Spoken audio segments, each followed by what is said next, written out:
Hello friends, एक बार फिर से स्वागत है आप सब लोगों का मेरे यूट्यूब चैनल में। आज हम लोग फिर से लेके आए हैं इंग्लिश ग्रामर की सीरीज का अगला वीडियो, जिसमें आप अच्छे नंबर स्कोर कर सकते हैं ताकि इंग्लिश के पेपर में पूरे पूरे मार्क्स आप लोग स्कोर कर सकें।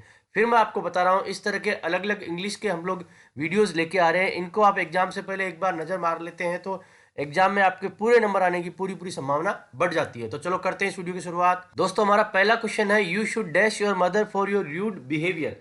ऑप्शन है आपके, अपोलोजाइज फॉर, दूसरा है अपोलोजाइज एट, तीसरा है अपोलोजाइज विथ, चौथा है अपोलोजाइज टू।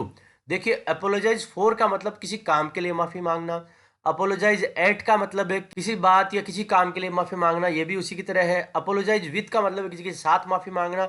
अपोलोजाइज टू का मतलब है किसी व्यक्ति से माफी मांगना। अब यहाँ हमारा जो ब्लैंक है, ब्लैंक के बाद में दिया गया है योर मदर, तो दोस्तों हमारा जो सही ऑप्शन हो जाएगा वो होगा दोस्तों हमारा option D, you should apologise to your mother for your rude behaviour. अगला है, read the conversation between a customer and a waiter, complete the sentence by reporting the waiter's reply correctly. Waiter के reply को हमें indirect में convert करना है। Customer, waiter come here, the plate is dirty. Waiter, I will change it sir. The customer asked the waiter to come there, he pointed out that the plate was dirty, the waiter politely offered। politely offered यहाँ पे आ गया है, इसका मतलब जब politely offered use किया गया तो हमें सर को लगाने की आवश्यकता नहीं पड़ेगी। तो हमारा आंसर जो होगा वो दोस्तों हमारा क्या हो जाएगा, that he would change it। देखिए, आई विल लिखा हुआ है, विल का चेंज होता है वुड में, आई चेंज हो गया ही में वेटर के कारण से, और वुड के बाद में हमेशा फर्स्ट फॉर्म आती है, इसलिए हमारा आंसर हो जाएगा that he would change it. अगला क्वेश्चन है, select the correct option to fill in the blank for the given sentence. Dash you help me cross the road young man, will, may, shall और might. दोस्तों, might जो है वो least possibility को दिखाता है, ये बिल्कुल आएगा नहीं। मे पॉसिबिलिटी को या कैपेसिटी को दिखाता है, ये यहाँ पे आएगा नहीं। यहाँ या तो आ सकता है विल या आ सकता है शेल। अब देखो, विल और शेल में अंतर ये है, जब भी हम लोग रिक्वेस्ट करते हैं तो विल का प्रयोग करते हैं, कोई ऑफर होता है तो शेल का प्रयोग करते हैं। तो दोस्तों यहाँ पे जो आंसर होगा वो होगा हमारा विल। अगला क्वेश्चन है, select the option that identify the error and correction. Error correction करना है। 20 years ago kids at school had never even heard of the internet। पहला है ईयर्स की जगह ईयर, ये ठीक है। एट की जगह इन, ये हो सकता है। हैड की जगह हैव, इसे लगाने की हमें जरूरत नहीं है क्योंकि ये सेंटेंस पास्ट में है तो कोई दिक्कत वाली बात नहीं है। अगला है द की जगह एन, तो द की जगह एन लगाने की जरूरत नहीं है। इंटरनेट के लिए द हम लोग यूज कर सकते हैं। दोस्तों, हमारा करेक्ट आंसर होगा वो होगा एट की जगह इन। 20 years ago kids in school had never even heard of the internet। अगला है, complete the given narrative by filling the blank with the correct option.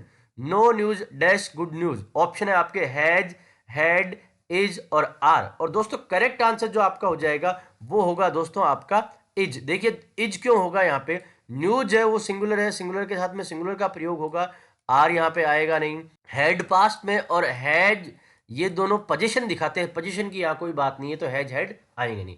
तो आंसर हो गया no news is good news. अगला question है, when a satellite launch the rocket begins by going slowly upwards. Is launched, are launched, have been launched, were launched. बहुत ही आसान question है हमारा, इसमें आ जाएगा इज लॉन्च। देखिए, when a satellite, a satellite singular है, आर यहाँ प्लूरल है, ये आंसर होगा नहीं। वर यहाँ प्लूरल है, ये आंसर होगा नहीं। हैव प्लूरल है, ये आंसर होगा नहीं। एक ही बच रहा है, वो है हमारा इज लॉन्च, ये हमारा आंसर हो गया। When a satellite is launch the rocket begins by going slowly upward. दोस्तों, एक इंपॉर्टेंट बात बता रहा हूं, ए सैटेलाइट यहाँ पे सब्जेक्ट है। सब्जेक्ट सामने दिए गए काम को अगर नहीं कर पाता है तो हमें इसको पैसिव में करना पड़ेगा, इसलिए यहाँ पे इज लॉन्च का प्रयोग किया गया है। अगला है हमारा direct indirect. Seema, what brings you here. Anu, I am going to doctor Sen's house. In response to the question about what brought Anu there, Anu says.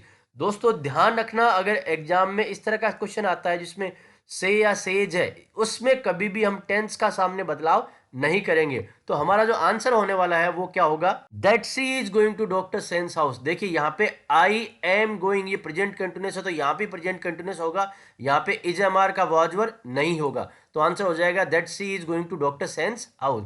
अगला है error correction. Behind every success film there is a lengthy creative process. दोस्तों बहुत ही आसान question है, इसमें गड़बड़ जो है वो है हमारी सक्सेस की जगह successful. Behind every successful film there is a lengthy creative process. अगला है direct indirect. Report Ritu's question, Ritu के क्वेश्चन को रिपोर्ट करना है। रितु ने बोला Anita what is the matter, तो इसका आंसर हमारा जो हो जाएगा दोस्तों, Ritu asked Anita what the matter was. यहाँ बहुत इंपॉर्टेंट बात आपको ध्यान रखनी है, इंट्रोगेटिव सेंटेंस को हमें हमेशा असर्टिव में कन्वर्ट करना है और हेल्पिंग वर्ब जो आएगी वो हमारी एंड में आएगी। इसमें व्हाट वाज द मैटर ऐसा नहीं होगा दोस्तों, इसका ध्यान रखें एग्जाम के अंदर। अगला है हमारा dash educated mind can teach many, the, a, an और दिस। देखिए यहाँ पे एजुकेटेड माइंड लिखा हुआ है, तो द और दिस तो हमारे बिल्कुल आएंगे नहीं। हमारा आंसर हो जाएगा या तो ए और एन, तो इन दोनों में से हमारा जो आंसर आएगा वो आएगा दोस्तों एन। एडुकेटेड ए की साउंड आ रही है तो हमारे लगाना पड़ेगा एन, ए बिल्कुल भी यहां नहीं आएगा। अगला है दोस्तों हमारा direct indirect. Raj, I have invited many friends for dinner, why, I will invite my friends to.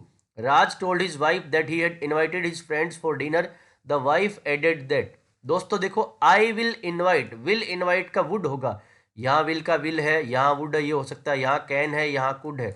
दोस्तों बहुत ही आसान है, हमारा आंसर जो हो जाएगा वो हो जाएगा यहाँ पे B, she would invite her friends too. Last है हमारा error correction, the evil of begging is very common in to our country. दोस्तों बहुत ही आसान क्वेश्चन है, इसमें जो गड़बड़ है वो है हमारी इनटू में। इनटू यहाँ पे नहीं आएगा, इन आएगा। इनटू का मतलब किसी रूम या किसी बाउंड्री में प्रवेश करना, यहाँ पे आ जाएगा इन। बाउंड्री में प्रवेश करने की बात यहाँ हो रही है, तो यहाँ पे आ जाएगा हमारा इनटू की जगह इन। दोस्तों मैं उम्मीद करता हूँ ये वीडियो आपको पसंद आया होगा। इसी प्रकार के इंग्लिश ग्रामर के या इंग्लिश लिटरेचर या उससे जुड़े हुए किसी भी प्रकार के वीडियो के लिए प्लीज कमेंट कीजिए और अपने दोस्तों को ये वीडियो शेयर कीजिए ताकि वो बोर्ड के एग्जाम में अच्छे से अच्छे नंबर स्कोर कर सके, पूरे नंबर स्कोर कर सके। आप लोगों के स्कोर से इंपॉर्टेंट इस दुनिया में कुछ भी नहीं है दोस्तों, ये ध्यान रखें। Thank you so much.